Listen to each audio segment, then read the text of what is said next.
Marvelous Bible lesson is taken from the book of Job, third chapter. After this, opened Job his mouth and cursed his day. And Job spake and said, let the day perish wherein I was born, and the night in which it was said, there is a man child conceived. Let the day be darkness, let not God regard it from above, neither let the light shine upon it.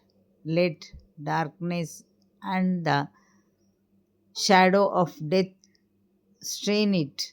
Let a cloud dwell upon it. Let the blackness of the day terrify it. As for that night, let darkness seize upon it. Let it not be joined unto the days of the year. Let it not come into the number of the months.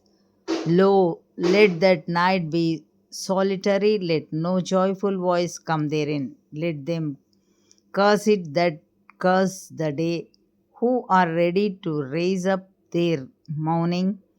Let the stars of the twilight thereof be dark. Let it look for light, but have none, neither let it see the dawning of the day, because it shut not up the doors of my mother's womb, nor hid sorrow from mine eyes.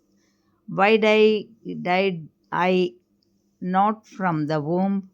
Why did I not give up the ghost when I came out of the belly? Why did the knees prevent me, or why the breasts that I should suck? For now should I have lain still and been quiet, I should have slept.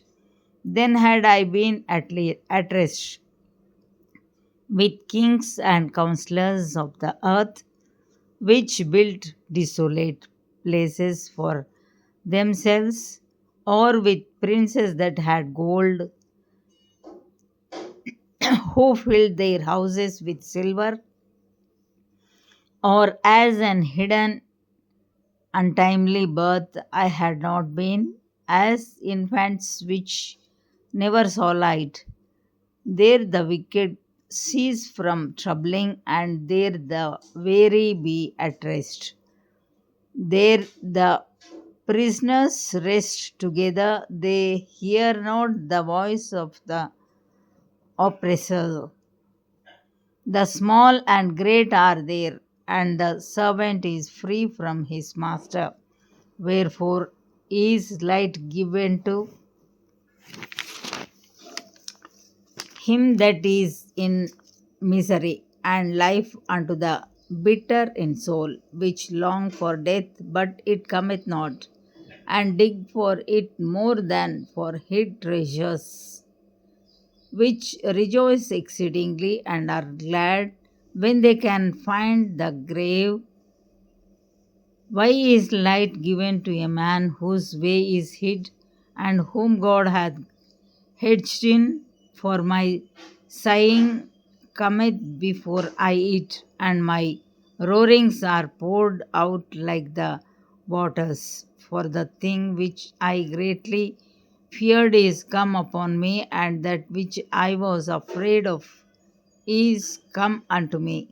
I was not in safety, neither had I rest, neither was I quiet, yet trouble came. Here ends the Bible lesson.